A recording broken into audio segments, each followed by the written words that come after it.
Bueno, confundo la revista de Prensa y En Contexto porque nuestra Marta Moya aquí presente es multifacética y cada día nos viene con una de nuestras secciones. Marta, bienvenida. Gracias, Rodrigo.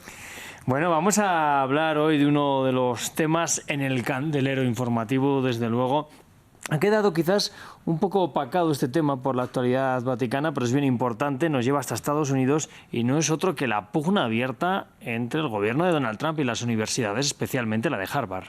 Efectivamente, Rodrigo, una guerra ideológica abierta que sigue escalando y que en las últimas semanas tiene el foco, como dices, de la Universidad de Harvard, después de que el Centro Educativo de Columbia, unas semanas atrás, cediera a las exigencias del presidente a finales de marzo para retomar esa financiación federal, con medidas para combatir el supuesto antisemitismo, reforzar la seguridad o incluso nombrar a un nuevo vicerrector para supervisar el Departamento de Estudios de Oriente Medio, Asia Meridional y África, y que también tuvo esta polémica en Colombia, su pico de tensión con la detención del estudiante pro-palestino Mahmoud Khalil, que de hecho sigue bajo arresto. Sin embargo, con Harvard el acuerdo parece más difícil de alcanzar y Trump se plantea rescindir el estatus de exención de impuestos y bloquear la admisión de estudiantes extranjeros después de congelar ya una suma de más de $2.000 millones para la universidad. Escuchemos al presidente Trump.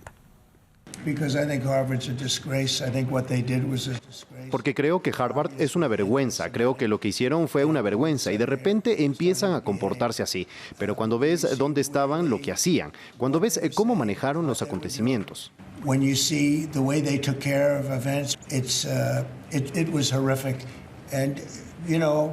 Fue horrible. Y saben, he investigado mucho sobre eso. No estoy involucrado en lo que gestionen los abogados, pero la exención de impuestos, es decir, es un privilegio, es realmente un privilegio y ha sido abusado por muchos más que Harvard.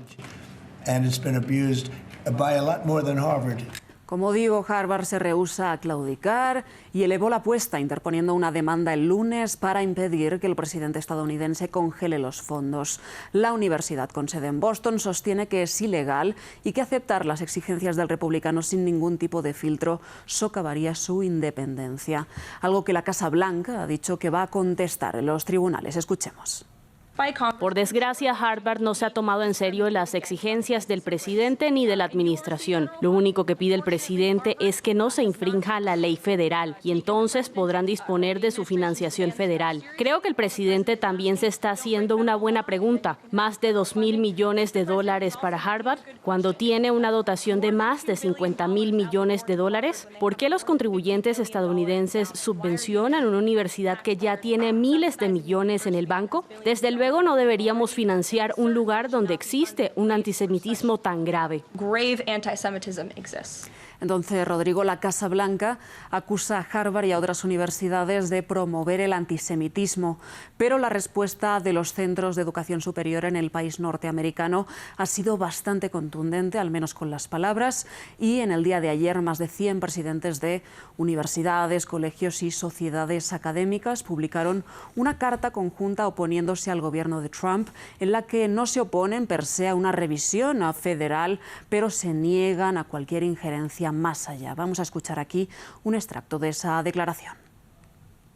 Como líderes de las universidades y sociedades académicas estadounidenses, nos pronunciamos unánimemente contra la extralimitación gubernamental y la interferencia política sin precedentes que ponen en peligro la educación superior estadounidense. Estamos abiertos a una reforma constructiva y no nos oponemos a la supervisión gubernamental legítima. Sin embargo, debemos oponernos a la intromisión indebida del gobierno en la vida de quienes estudian y viven y trabajan en nuestros campus. Siempre buscaremos prácticas financieras eficaces y justas, pero debemos rechazar el uso coercitivo de los fondos públicos para la investigación.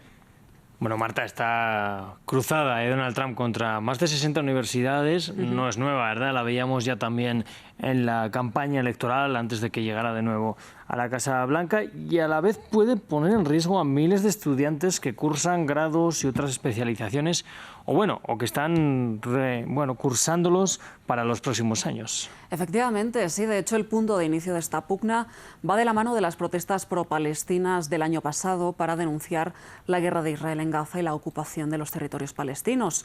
Un extremo que el presidente considera que vulnera el bienestar de los estudiantes estudiantes judíos en los campus universitarios y acusa, por tanto, a los rectores de favorecer el antisemitismo. Por eso, desde su regreso a la Casa Blanca, Trump creó un grupo de trabajo para combatir precisamente el antisemitismo, que incluye a unos 20 funcionarios, aunque no todos los nombres se conocen por razones de seguridad. Ese grupo se reúne semanalmente para analizar informes de discriminación, revisar subvenciones y redactar hallazgos para el presidente, que se han traducido en estas medidas recientes que los estudiantes, los principales afectados, rechazan. Veamos. Nadie esperaba que esto sucediera. Nadie esperaba que todos fuéramos utilizados como fichas de póker.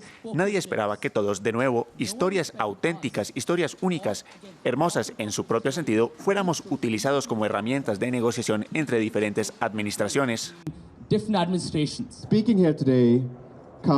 Hablar aquí hoy implica un gran riesgo personal tanto para mí como para mi amigo, pero lo hacemos porque amamos a este país, amamos los valores que defiende y porque nos preocupamos por su futuro.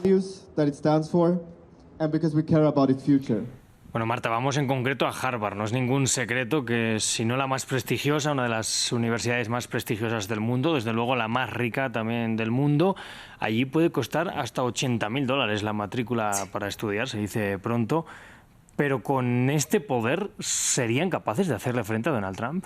Bien, pues este es un tema. Según analistas y expertos, de facto podría Harvard aguantar la presión de la administración estadounidense, aunque sí, obviamente se vería resentida a la larga. ¿Y por qué podría? Pues porque la institución acumula un endowment o un fondo patrimonial que invierte para costear sus propias actividades de unos $53.000 millones, más que el Producto Interior Bruto de 120 países del mundo. Aunque el 80% de esos grandes fondos está restringido para programas de becas, cátedras o investigaciones, y el 16% pertenece, eso sí, a la financiación federal. Es decir, la Universidad de Harvard cuenta con un amplio superávit financiero y, en caso de que las amenazas de Trump persistan, podría o emitir bonos o recurrir a la financiación fácil para preservar, Rodrigo, esa liquidez. Bueno, pues interesante. Seguro que muchos de los alumnos también están expectantes de lo que hay, porque viendo las protestas que hubo también en los últimos meses contra Donald Trump, seguro que muchos están del lado de la universidad ahora mismo. Sí. Vamos a terminar analizando también qué es lo que busca perseguir Donald Trump con esta estrategia de echarse encima de las principales universidades. Bueno, pues lo que sabe o lo que quiere Trump solo lo sabe Trump, pero a priori podemos decir que la administración del republicano persigue a largo plazo de facto cambiar la inclinación ideológica de las universidades, de amplia tendencia progresista en la actualidad, además de imponer por la fuerza su visión conservadora para denostar los programas de diversidad y apoyo, por ejemplo, a las personas trans. Además de mostrar su apoyo sin fisuras a Israel, alimentando la narrativa de perseguir el antisemitismo y, de paso, ayudar a su programa de recortes de gasto federal. Algo que podría no estar tan lejos de alcanzar Donald Trump, según los últimos resultados en una encuesta de Gallup sobre la confianza en las universidades por parte del electorado estadounidense, según las diferentes tendencias de los partidos políticos. Estamos cerca de gritar "muera la inteligencia", como dijeron los fascistas en España. ¿Quién sabe? Bueno, Marta Moya, muchísimas gracias por traernos este repaso. A ti, Rodrigo, gracias. Nosotros